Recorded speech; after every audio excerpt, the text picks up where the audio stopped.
Problem ये नहीं होता कि कोई सही हो रहा है या नहीं हो रहा। मेडिसिन का पहला एथिक है कि डू नो हार्म, कि आपकी दवाई से, आपके प्रोसीजर से किसी को नुकसान नहीं होना चाहिए। आप ये मुंह से कह देते हो कि भाई ये कर लो वो कर लो, ये हर बंदा तीसरे बंदे के साथ बैठे। मेरे पास परसों एक पेशेंट आई है और मैं उसे देख के मैं खुद एक दफा परेशान हो गया। उसने अपनी पीरियड्स के लिए दवाई ली किसी से और उसके जिगर की नालियां ब्लॉक हो गई खून के लोथड़े जमने से। अब उसका जिगर ट्रांसप्लांट होगा, उसके मियाँ के पास पैसे नहीं है, वो 22,000 की जॉब कर रहा है और देगा कौन? अब उसके 3 बच्चे हैं, वो तो बेचारी जोन सी है अगले 6 महीने में जा रही है, वो कौन संभालेगा, कैसे होगा? सिर्फ अच्छा उसके बाद असल में प्रॉब्लम ये नहीं होता कि कोई सही हो रहा है या नहीं हो रहा। मेडिसिन का पहला एथिक है कि डू नो हार्म, कि आपकी दवाई से, आपके प्रोसीजर से किसी को नुकसान नहीं होना चाहिए। आप ये मुंह से कह देते हो कि भाई ये कर लो वो कर लो, ये हर बंदा तीसरे बंदे के साथ बैठे। और सर वैसे भी हिकमत में हर चीज का इलाज ये लोग मिजाज के हिसाब से करते हैं ना, जितने भी हकीम होते हैं। एंटीबायोटिक्स जिसका जो दिल करता है वो एंटीबायोटिक्स पे पड़ जाता है, आ जाता है। लंदन आप चले जाएं, आपको डॉक्टर प्रिस्क्रिप्शन पर लिख के ही नहीं देता है। अब ये किस वक्त जरूरत होती है, कब खानी चाहिए, रेकमेंडेड कब है? जब बैक्टीरियल इन्फेक्शन हो एंटीबायोटिक तब लेनी चाहिए, बैक्टीरिया हो तो लेना चाहिए। ये टेक्निकल बात है, आम समझ आने वाली बात नहीं है कि कब बैक्टीरिया है कब वायरस है, तो इसलिए आप किसी से मशवरा करें और फिर एंटीबायोटिक लें। अगर आप बेजा एंटीबायोटिक लेते रहेंगे तो हमें सिंध से ऐसी रिपोर्ट्स आती हैं टाइफाइड की जो किसी एंटीबायोटिक को असर ही नहीं कर रहा। अब वो सिचुएशन देखें कि किसी को टाइफाइड हुआ है, वो बीमार है, 17-18 साल का बच्चा है और उस पर कोई एंटीबायोटिक असर ही नहीं कर रही, वो जो ICUs में लगती हैं वो भी नहीं असर कर रही। तो वो वाली सिचुएशन जब आप देखते हो तो आपको पता लगता है। सर वो भी बता दें क्यों नहीं कर रही वो? क्योंकि उसने खा खा के सबसे रेजिस्टेंस आ गई है। अच्छा ये भी होता है। हाँ, एंटीबायोटिक आप एक दफा इस्तेमाल करते हो, आधा कोर्स करते हो, छोड़ देते हो, अगली दफा वो असर नहीं करती। इसका मतलब आपके बैक्टीरिया जो है वो हीट हो गए हैं, वो पावरफुल हो जाते हैं, कोई असर नहीं करेगा, कोई असर नहीं करता। तो तो ICU में बहुत से पेशेंट्स हमारे पास ऐसे होते हैं जिन पर कोई नहीं असर कर रही होती। लोग बात करते हैं ना, मॉर्निंग शोज लोग करते हैं, लोग दूसरे शोज करते हैं। मैं वाहिद बंदी हूँ जो ऐसा मॉर्निंग शो करती है जो सुबह शाम इसी हेल्थ के टॉपिक के ऊपर बात करती है। तो मुझे इन चीज़ों के बारे में बड़ी रिसर्च है, सही वाली रिसर्च जिसे कहते हैं ना, वो मुझे ही है, सही बता रही हूँ आपको। तो ये जो हकीम साहब होते हैं ना, जितने भी हिकमत से जुड़े होते हैं, अच्छा काम करते हैं। बहुत से नीम हकीम नहीं होते, कुछ अच्छे भी होते हैं, मगर इनका इलाज क्या होता है? सर्द गर्म खुश्क मौसम के हिसाब से, जिस्म के जो मौसम होते हैं ना उसके हिसाब से, मिजाज जिसको कहते हैं, तो उसके हिसाब से ही आपकी ट्रीट करते हैं बीमारी को। मगर हम क्या करते हैं कि डॉक्टर के पास नहीं गए तो हकीम के पास भी नहीं गए। हम क्या करते हैं, अपनी तरफ के खुद के जो हकीम बनते हैं ना, कोई टोटके कोई चीज़ सुन लेते हैं और कोई भी हम घर में कावा या ग्रीन टी ऐसी खुद की हर्ब चीज़ें जो है ना, पत्ते शत्ते उबाल के पीना शुरू कर देते हैं। आपको पता है मेरा मिजाज ऐसा है, सपोज मेरा गर्म मिजाज है, मुझे सूट कर जाएगी। आपका गर्म मिजाज नहीं है, आपका खुश्क मिजाज है, आपको सूट नहीं करेगी, आपका तो दिमाग ख़राब कर देगी। और अगर कोई गर्म चीज़ ही गर्म मिजाज वाले बंदे को पिला दी जाए ना, कोई कावे की सूरत में, कोई ग्रीन टी की सूरत में, तो ये जो दिमाग ख़राब नहीं होते, ये जो पागल हुए फिर रहे होते हैं, बीवी पे तशद्दुद कर रहे हैं, गर्म हो जाते हैं लोग, दिमाग ही गर्म हो जाते हैं। औरतें भी चिल्ला रही हैं, गालियाँ दे रही हैं, नफरत कर रही हैं, चिड़चिड़ी हो रही हैं, बुरी हरकतें कर रही हैं। वो किस वजह से? क्योंकि गर्म मिजाज का बंदा गर्म चीज़ें, गर्म ग्रीन टियाँ पी रहा है, किधर जाएगा? दिमाग की नसें फट रही होती हैं। तो ये अभी मैं पूछ लेती हूँ, मैं सही कह रही हूँ सर, बताइए। मेडिकल साइंस एक चीज़ पे सिर्फ बात करती है कि मेरी कोई ओपिनियन नहीं, आपकी इसकी उसकी कोई ओपिनियन। रिसर्च की बात होगी, डाटा की बात होगी कि ये कितने लोगों पे रिसर्च हो के आपने प्रूव किया, वरना किसी की कोई अहमियत नहीं, चाहे जो मर्जी आके कह दे। अब मसला यही है जो जैसे आपने कहा है कि हर बंदा जो है ना डॉक्टर बना हुआ है या हकीम बना हुआ है। अब कहीं पे बैठ के कहे ना यार मेरे सर में दर्द होती है, 10 बंदे आपको मशवरा दे देंगे। अच्छा एक और मजे की बात बताता हूँ, जब आप सही डॉक्टर जाके कहीं बैठता ना तो हर बंदा मरीज बना हुआ है, उसे पूछना शुरू यार मुझे ये। तो बेसिकली सिर्फ एक मुझे लगता है एज ए सोसाइटी ना एक शुगल चल रहा है, एक दूसरे के साथ, बस उसे ये कह दिया, उसे ये कह दिया, उसे, और अगले जो पेशेंट है, जो प्रॉपर पेशेंट है, अब मना कर देते हैं, एंडोस्कोपी नहीं करानी, ये नहीं कराना, वो नहीं करवाना। 30% पेशेंट्स जो ब्लीडिंग PR के साथ आते हैं, जिन्हें पखाने के रास्ते खून आ रहा होता है, 20 या 30 ये डाटा है, उन्हें बाद में कैंसर निकल आता है। और वो क्यों नहीं करा रहे थे?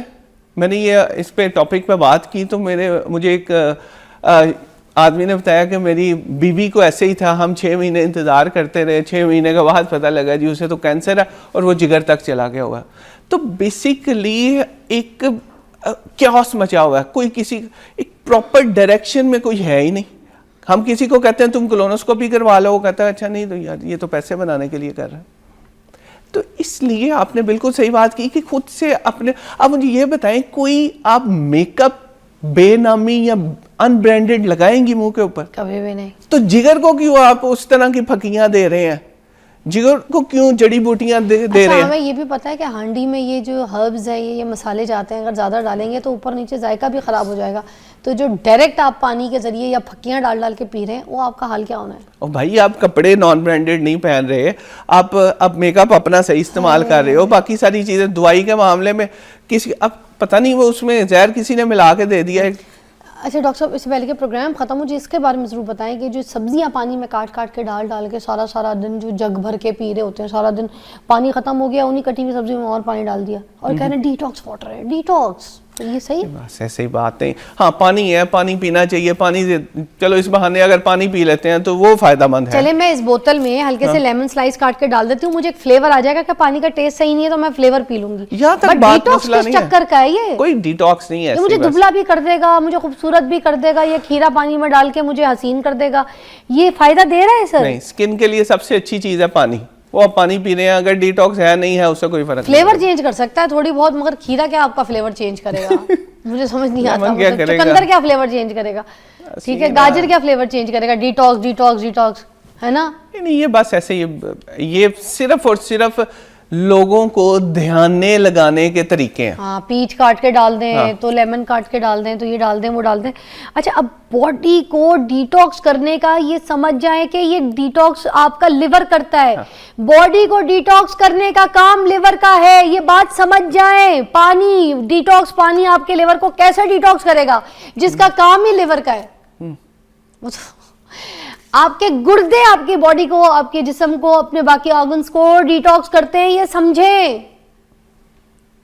अपने गुर्दे और अपने लिवर को डिटॉक्स करें, ये डिटॉक्स पानी बना। भाई जिनका काम ही डिटॉक्स करना है वो ऑलरेडी खुद, वो किसको डिटॉक्स करवा रहे हैं आप? जो आपके जिस्म के अंदर फंक्शन दे रहा है डिटॉक्स करने का। सर प्लीज इस पे बात कर लें आज। मैं क्या बताऊं कैसे बड़े बड़े लोग मेरे पास माहिरीन आके ये बात करके चले जाते हैं और मुझे समझते हैं कि मैं जाहिल हूं। शर्म आती है मुझे, कभी कभी मुझे अफसोस होता है कि मैं अपनी आवाम को कैसे समझाऊं, क्या बताऊं कि ये जो रीलें देख रहे हैं आप लोग, यार प्लीज इससे हट जाएं। ये रीलें, ये जो बनाते हैं लोग, ओ ये कर ले डिटॉक्स बनाने लगी हूं मैं, बनाने लगा हूं मैं detox. Please for God sake, कोई सेलिब्रिटी डिटॉक्स पानी लेके घूम रहा, प्लीज फॉर गॉड सेक उनकी एक्टिंग देखें, उनका डिटॉक्स वाटर मत देखें। अच्छा, इसका मैं एक हल बता देता हूं। आप जो भी कंटेंट क्रिएटर है उसे कहें भाई ये जो तूने फार्मूला बताया है इसके नीचे इसका रेफरेंस दे दो, इसके नीचे रेफरेंस दे दो, बात खत्म। यस, ये बस इसका हल है। यस। अब जो आज के बाद ना सोशल मीडिया पे इस तरह का कोई कहानी करेगा, वो अपना रेफरेंस भी देखे, मुझे ये रेफरेंस है, मैंने यहाँ से पढ़ा था, मैंने वहां से लिखा था, मैंने ये देखा है, फिर मैं ये कर रहा हूँ। उफ, अच्छा अब एंटीबायोटिक की तरफ आते हैं। सर आज मुझे इस बात पे बहुत गुस्सा था, इसलिए मैंने क्लियर किया। अच्छा, एंटीबायोटिक्स जिसका जो दिल करता है वो एंटीबायोटिक्स पे पड़ जाता है, आ जाता है। अमेरिका लंदन आप चले जाएं, आपको डॉक्टर प्रिस्क्रिप्शन पर लिख के ही नहीं देता है। अब ये किस वक्त ज़रूरत होती है, कब खानी चाहिए, रेकमेंडेड कब है? जब बैक्टीरियल इन्फेक्शन हो एंटीबायोटिक तब लेनी चाहिए, बैक्टीरिया हो तो लेना चाहिए। ये एक टेक्निकल बात है, आम समझ आने वाली बात नहीं है कि कब बैक्टीरिया है कब वायरस है, तो इसलिए आप किसी से मशवरा करें और फिर एंटीबायोटिक लें। अगर आप बेजा एंटीबायोटिक लेते रहेंगे तो हमें सिंध से ऐसी रिपोर्ट्स आती हैं टाइफाइड की जो किसी एंटीबायोटिक को असर ही नहीं कर रहा। अब वो सिचुएशन देखें कि किसी को टाइफाइड हुआ है, वो बीमार है, 17-18 साल का बच्चा है और उस पर कोई एंटीबायोटिक असर ही नहीं कर रही, वो जो ICUs में लगती हैं वो भी नहीं असर कर रही। तो वो वाली सिचुएशन जब आप देखते हो तो आपको पता लगता है। सर वो भी बता दें क्यों नहीं कर रही वो? क्योंकि उसने खा खा के सबसे रेजिस्टेंस आ गई है। अच्छा, ये भी होता है। हाँ, एंटीबायोटिक आप एक दफा इस्तेमाल करते हो, आधा कोर्स करते हो, छोड़ देते हो, अगली दफा वो असर नहीं करती। इसका मतलब आपके बैक्टीरिया जो है वो ढीठ हो गए हैं, वो पावरफुल हो जाते हैं, कोई असर नहीं करेगा, कोई असर नहीं करता। तो ICU में बहुत से पेशेंट्स हमारे पास ऐसे होते हैं जिन पर कोई नहीं असर कर रही होती। डेंजरस तो है ये। डेंजरस क्या हो, मर जाते हैं, इससे ज्यादा डेंजरस क्या हो? मर जाते हैं, उन पे अच्छा, कोई पेन एंटीबायोटिक किलर असर खा नहीं। खा के भी सर एक और बात, उसका भी असर कुछ नहीं होता लोगों को। जैसे मुझे कोई पैनाडोल भी खिला देना तो मैं नींद की खुमारियों में भी चली जाती हूँ, और मेरा किसी भी किस्म का, मेरी अभी डेंटल ट्रीटमेंट चल रही थी तो मुझे सारा दर्द का जो पेन किलर मेरे डॉक्टर ने मुझे रेकमेंड किया वो पैनाडोल किया, और मैं आराम से वो खाती थी, मैं ठीक रहती थी। नींद भी मुझे उसमें आती है, मुझे रिलैक्सन भी मुझे बॉडी को करती है, और मेरा पेन किलर ठीक रहता है। कोई ज़्यादा 2 खा लेती हूँ और बहुत पेन है, मगर कुछ लोगों को मैंने देखा है कि पेन किलर के पत्ते खा रहे होते हैं टॉलरेंस आ जाती है। और उनको कोई वो पेन किलर भी असर नहीं कर रही थी सर। बस दवाई कभी भी नहीं ऐसे इस्तेमाल करनी चाहिए जब उसकी ज़रूरत ना हो, कोशिश करनी चाहिए कम से कम दवाइयाँ हो, हेल्दी लाइफस्टाइल सर अपनाएं। पेन किलर का भी बता दें क्या करती है किडनी को, जाके जरा पेन डराएं इनको, आज पेन बताएं किलर हर धमकाएं जगह कि जो लगी मेरे है का अल्सर करेगी सबसे पहले। हाय हाय। एनसेड्स एक खास पेन किलर की टाइप है, वो गुर्दे खराब करेगी, जिगर को मसाइल पैदा करेगी, उसके अलावा हाजमा खराब करेगी। जहाँ पे भी सोच सकते हैं नुकसान हो सकता है वो पेन किलर करेगी। हाय हाय। पेन किलर से लोग मर भी जाते हैं।